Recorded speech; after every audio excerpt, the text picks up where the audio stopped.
Hello बच्चों, नमस्कार। तो स्वागत है आप सभी का। चलिए अब हम शुरू करने वाले हैं जेई मेंस जनवरी 2024।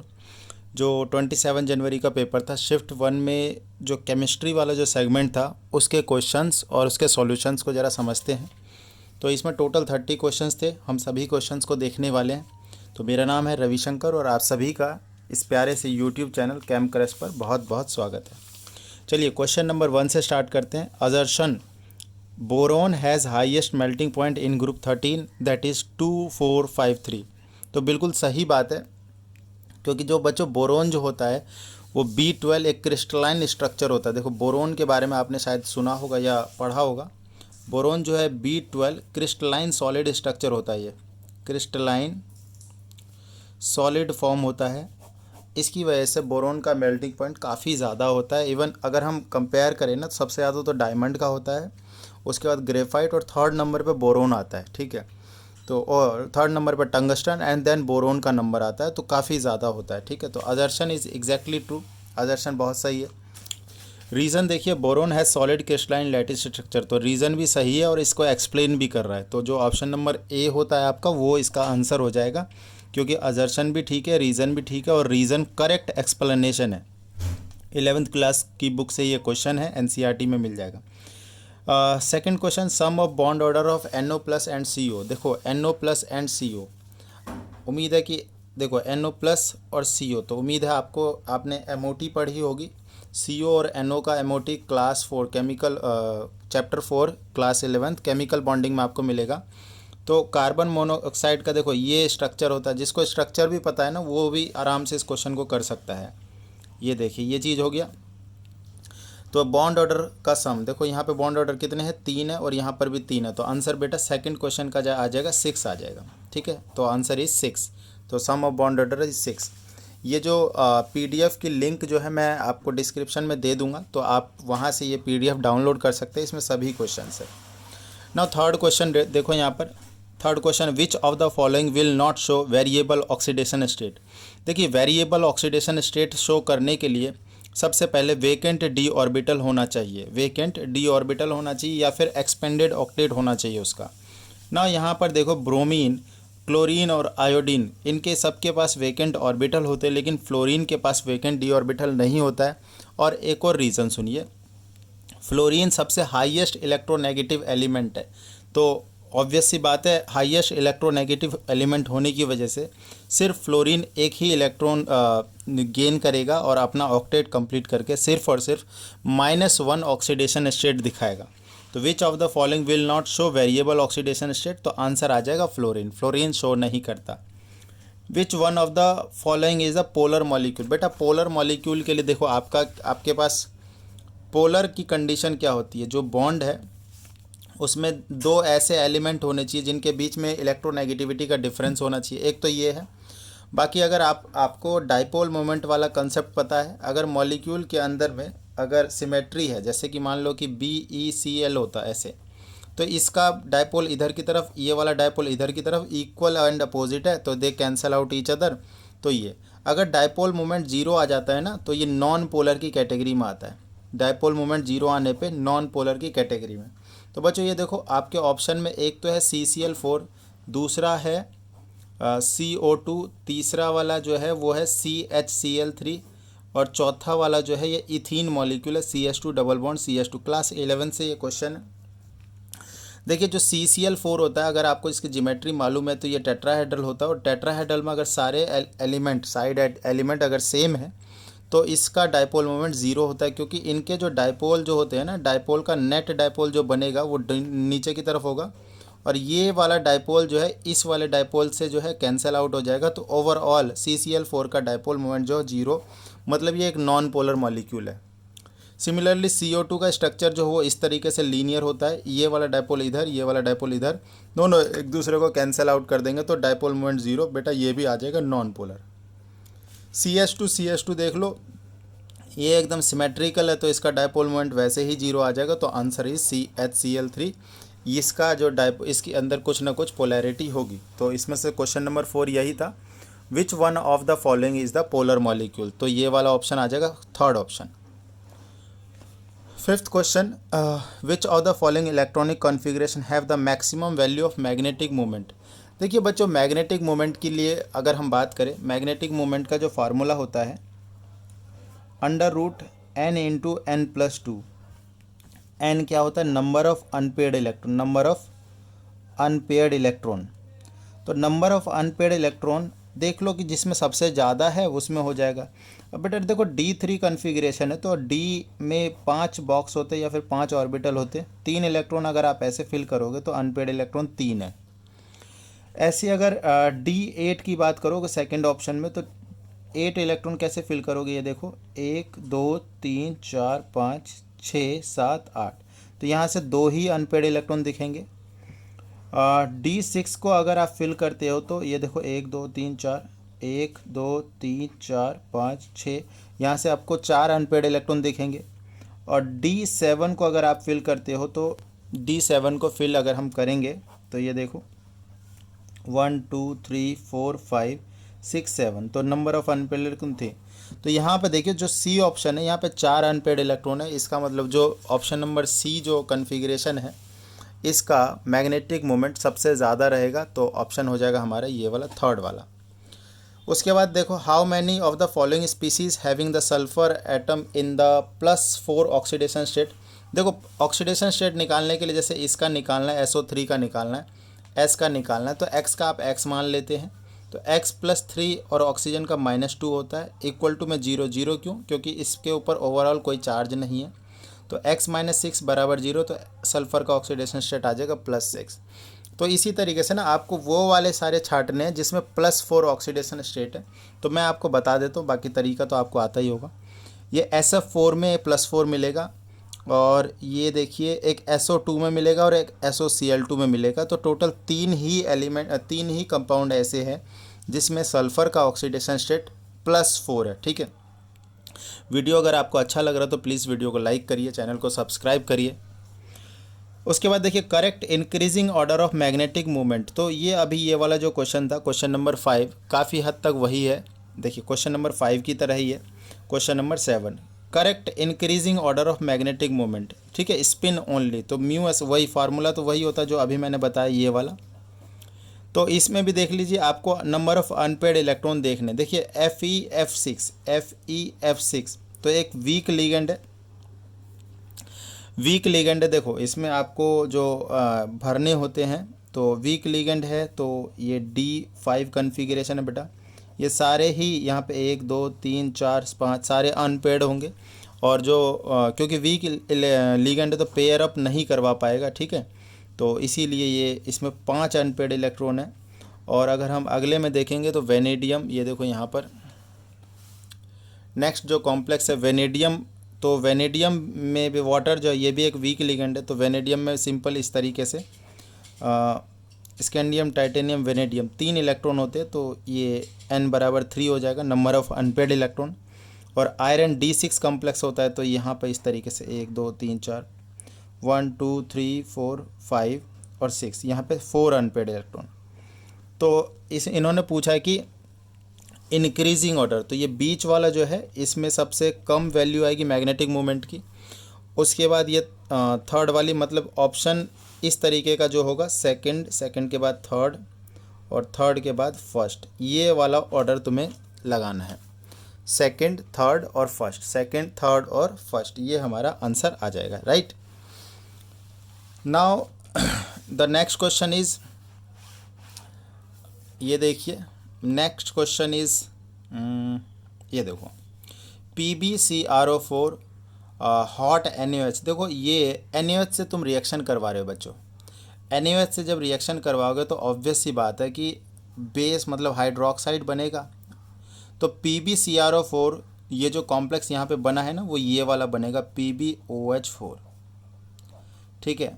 अनायन बनता है, ठीक है, तो यहाँ पर जो है ऊपर में 2 माइनस हो जाता है। सब में देखो डाई अनायन तो सब में ही था, तो इसमें तो कोई दिक्कत नहीं। क्यों? क्योंकि जो Pb है ये 2+ due to the inert pair effect, इसका 2+ ऑक्सीडेशन स्टेट मोस्ट स्टेबल होता है। तो हमारे पास जो आंसर बन पा रहा है, देखो कोऑर्डिनेशन नंबर 4 है, 4 लिगेंड है, तो कोऑर्डिनेशन नंबर 4 के साथ में डाई अनायन, तो ऑप्शन नंबर 1 हो जाएगा बेटा इसका, option number 1। Question number 9, identify the correct electronic configuration of element with z equals to में 60, z इक्वस टू में 60। तो देखो करेक्ट इलेक्ट्रॉनिक कॉन्फ़िगरेशन लिखना है z इक्वस टू 60 के लिए। देखो इलेक्ट्रॉनिक कॉन्फ़िगरेशन के लिए इससे जो छोटा एलिमेंट जो नोबेल गैस है वो वाला लेना होता है। तो जेनॉन जो है वो 54 नंबर पे आता है। उसके बाद जेनॉन कौन से वाले पीरियड में, पहले ये पता कर लो, तो उससे अगले पीरियड में बाकी के इलेक्ट्रॉन होंगे। तो जेनॉन देखो helium, neon, argon, krypton, xenon, xenon, radon. तो ये देखो ये 1 2 3 4 5th पीरियड में था। तो यहाँ पर आ जाएगा अब 6s, 6p, 5d, 4f। ठीक है, सबसे पहले इलेक्ट्रॉन s में जाएंगे, 2 इलेक्ट्रॉन भेज दिए। उसके बाद इलेक्ट्रॉन किस में जाएंगे, 4f में जाएंगे। तो 4f में बचो ये देखो यहाँ पे हमने डाल दिए 4। ठीक है, तो 6s2 4f5। अब या तो यही वाला होगा या तो जो आप ऑप्शन देखोगे तो थोड़ा सा अगर आगे पीछे हुआ तो वो वाली चीज़ होती है, क्योंकि एफ ब्लॉक का एलिमेंट है। एफ ब्लॉक के एलिमेंट में यूजुअली थोड़ा सा कभी कभी इरेगुलरिटीज़ आ जाती है। तो ऐसे केस में अगर होगा तो D1 होगा, अदरवाइज़ कोई दिक्कत ही नहीं है। तो एक बार हम ऑप्शन की तरफ चलते हैं। तो ऑप्शन नहीं है, इसमें डायरेक्ट लिखना था। तो देखो अब अगर आपने क्लास ट्वेल्थ में D block F block element पढ़ा है तो ये आपको मालूम पड़ रहा होगा कि ये लेंथेनॉइड सीरीज़ का है। ठीक है, ये किसका है, लेंथेनॉइड सीरीज़ का है। और लेंथेनॉइड सीरीज़ में बेटा लेंथेनम, Lu और ये इन एलिमेंट में D1 कन्फिग्रेशन होता है, और नहीं तो सिर्फ नॉर्मल ही कन्फिग्रेशन होता है। तो क्या ये इनमें से कोई है? तो लेंथेनॉइड्स में देखो, लेंथेनॉइड्स में ये वाला है, ये होता है 57, ये 58, ये 59, ये 60, तो ये 61। देखो 60 पे कौन है, ND है। क्या ND इन चारों में से कोई है? नहीं जी। इसका मतलब D1 कन्फिग्रेशन नहीं होगा। तो ये जो हमने निकाला है ना जेनॉन 6s2 4f4, यही हमारा राइट आंसर होगा। NAT टाइप का क्वेश्चन था। ठीक है, now the next part, question number 10। Question number 10 अगर आप यहाँ पे देखिए आपको दिख रहा होगा, NH4CO3 is a basic in nature. तो ये एक सॉल्ट है। तो सॉल्ट एसिडिक है कि बेसिक है, इसको कैसे पता करते हैं? देखिए NH4CO3 CO3 NH4 whole 2 CO3, ये चीज़ है। तो आप यहाँ से ब्रेक कर दीजिए, क्लास 10th में ये सब चीज़ें। इधर H दीजिए, इधर OH दीजिए। तो देखिए जो एसिड और बेस का ये सॉल्ट है वो आपको मिल जाएगा। तो ये NH4OH हो जाएगा, NH4OH, और इस तरफ हो जाएगा ये H2CO3। तो ये देखो ये वीक बेस है और ये क्या है, वीक एसिड है। तो इसने बोला कि ये बेसिक इन नेचर, ये गलत बात है। ये सॉल्ट ये प्रेडिक्ट हम नहीं कर सकते कि एसिडिक है कि बेसिक है। तो स्टेटमेंट 1 तो रॉन्ग हो गया। नाउ एसिडिक और basic nature of salt of weak acid weak base depend on Ka and Kb। क्योंकि देखो अब ये वीक एसिड वीक बेस है तो इसका pH हमें निकालना पड़ेगा। इसके pH का फार्मूला होता है 7 + 1/2 pKa माइनस में pKb, pKa माइनस में pKb। तो सेकंड ऑप्शन एकदम ठीक है, सेकंड स्टेटमेंट एकदम ठीक है कि weak acid and weak base का जो सॉल्ट होता है इनका जो pH है वो इनके pKa एंड pKb वैल्यू पर डिपेंड करता है। तो ये एकदम सही है। तो इसका आंसर हो जाएगा statement 1 is wrong and statement 2 is correct. तो क्वेश्चन नंबर 10 था ये। क्वेश्चन नंबर 11 की तरफ चलते हैं। क्वेश्चन नंबर 11 बेटा बहुत आसान है। देखिए इसमें simple rate law kinetics class 12th का क्वेश्चन है ये। तो आप देखो इसका रेट लॉ कैसे लिखोगे, रेट लिखोगे, रेट इक्वल टू में K HI की पावर में X। अब ये X क्या है, ये ऑर्डर है। अब ध्यान से देखो, अगर HI को अगर हम डबल कर रहे हैं, ये देखिए HI 0.1 से 0.2 जब हो रहा है तो ये आप देखिए यहाँ पर ये वाली जो चीज़ है 3 से 12 हो रहा है, मतलब इसको डबल करने पे ये 4 टाइम्स हो रहा है। कंसंट्रेशन डबल तो रेट 4 टाइम्स, ये तभी पॉसिबल है जब पावर 2 हो। तो इसका मतलब इसका ऑर्डर कितना हो गया, 2, मतलब ऑप्शन नंबर डी। ना question number 12, total number of electron having n equals to 4s। देखो सिंपल सा क्वेश्चन है, n इक्वस टू 4 के लिए नंबर ऑफ इलेक्ट्रॉन कितना होता है, 2n² होता है। नंबर ऑफ इलेक्ट्रॉन कितना होता है, 2n²। तो बेसिकली 2 इंटू 4 का स्क्वायर, तो आंसर आया 32। लेकिन 32 में 16 इलेक्ट्रॉन का स्पिन प्लस हाफ होगा और 16 इलेक्ट्रॉन का जो स्पिन है वो माइनस हाफ होगा। तो आपसे n = 4 में प्लस हाफ स्पिन वाले मतलब 16 इलेक्ट्रॉन होंगे। मतलब कितने इलेक्ट्रॉन होंगे? 16 इलेक्ट्रॉन होंगे। तो 12th क्वेश्चन का आंसर हो जाएगा बच्चों, 12th क्वेश्चन का आंसर हो जाएगा 16। तो ये वाला हो जाएगा। Question number 13, statement 1, F block is placed separately in periodic table to preserve the basic classification principle. तो आप ये वाला देखिए कि F block is placed separately in periodic table to preserve the basic classification principal.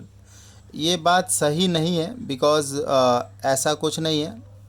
F block element में जो lanthanoids and actinoids होते हैं उसमें काफ़ी सारे एलिमेंट्स होते हैं, तो जो ग्रुप्स है कई सारे बन जाते हैं, इसलिए इनको ना सेपरेटली रखा गया है। तो ऐसा कुछ नहीं है कि बेसिक प्रिंसिपल को अब यहाँ पे ब्रेक हो रहा था। तो स्टेटमेंट रॉन्ग है।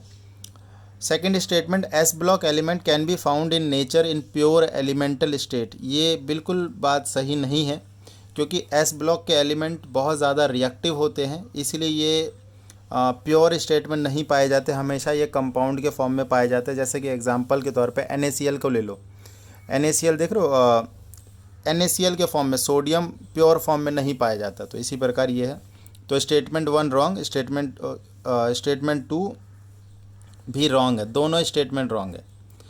नाउ क्वेश्चन नंबर 14 है, an ideal gas expand isothermally. Isothermal का मतलब है डेल्टा टी की वैल्यू 0 है। फ्रॉम वॉल्यूम V1 बराबर 30 डेसीमीटर क्यूब मतलब लीटर टू V2 बराबर 45 litre against and constant external pressure. P external है 80 किलो पास्कल, तो 10³ पास्कल।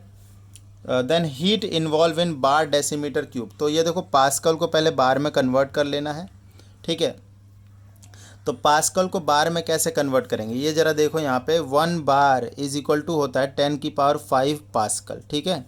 तो 1 पास्कल बराबर हो जाएगा 1/10⁵। तो बेसिकली 80 × 10³ को डिवाइड कर देंगे किससे, 10⁵ से, तो ये बार में कन्वर्ट हो जाएगा। तो बेटा आ जाएगा ये 0.8 बार आ जाएगा, राइट। तो अब ये 0.8 बार हम यहाँ पे निकालना क्या था, हमें निकालना था हीट इन्वॉल्व। अब देखिए यहाँ पर डेल्टा टी 0 है, तो हीट के लिए क्या फार्मूला है, तो W = में P एक्सटर्नल dV होता है। W = पहले वर्क निकाल लेते हैं। P एक्सटर्नल 0.8 और ये dV कितना हो गया, चेंज इन वॉल्यूम 15 है, तो 15×8 = 20, तो ये आ गया 12 बार डेसीमीटर क्यूब, ये आया वर्क। नाउ अब जरा देखो फर्स्ट लॉ ऑफ थर्मोडाइनमिक्स क्या कहता है। फर्स्ट लॉ ऑफ थर्मोडाइनमिक्स कहता है डेल्टा U बराबर Q + W। अब डेल्टा U बेटा 0 हो जाएगा, बिकॉज यहाँ पर आइसोथर्मल कंडीशन दिया हुआ है, डेल्टा T 0 है। क्यों, देखो डेल्टा U क्या होता है, NCV डेल्टा T। अब डेल्टा T अगर आप 0 रखोगे तो डेल्टा U तो 0 ही हो जाएगा। तो इसीलिए जो W है वो माइनस टाइम्स Q है, या फिर Q जो है वो माइनस टाइम्स W है। तो Q की वैल्यू कितनी होगी, -12 बार डेसीमीटर क्यूब। तो ये आंसर आ जाएगा। NAT टाइप का आंसर क्वेश्चन था, तो यहाँ पे आपको लिख के बताना था। Now the question number 15। Question number 15 में क्या कह रहा है, देखो in a solution of showing negative deviation. देखो नेगेटिव डेविएशन मतलब क्या, जितना राउट्स लॉ का क्वेश्चन है ये क्लास 12th केमिस्ट्री का। तो नेगेटिव डेविएशन मतलब मैक्सिमम बॉइलिंग होता है बेटा, maximum boiling azeotrope. Maximum boiling azeotrope मतलब आपको अब ज़्यादा टेम्परेचर देना पड़ेगा। दैट मीन्स कि जो बॉइलिंग पॉइंट है वो बढ़ जाएगा, बॉइलिंग पॉइंट बढ़ जाएगा। और नेगेटिव डेविएशन मतलब जितना वेपर प्रेशर मिलना चाहिए था उतना नहीं मिला था। दैट मीन्स कि वेपर प्रेशर घटा है। तो वेपर प्रेशर घटा है, बॉइलिंग पॉइंट बढ़ा है। वेपर प्रेशर घटा है और बॉइलिंग पॉइंट बढ़ा है। तो आप देख लीजिए कि वेपर प्रेशर घटा हो और बॉइलिंग पॉइंट बढ़ा हो, ये क्वेश्चन ऑप्शन नंबर 1 में मिल जाएगा आपको। तो क्वेश्चन नंबर 15 का जो आंसर हो जाएगा वो हो जाएगा फर्स्ट, ठीक है। तो ये 15 क्वेश्चन हो गए। आगे के क्वेश्चन हम अगले वीडियो में डिस्कस करेंगे, तो बने रहिए, देखते रहिए। धन्यवाद।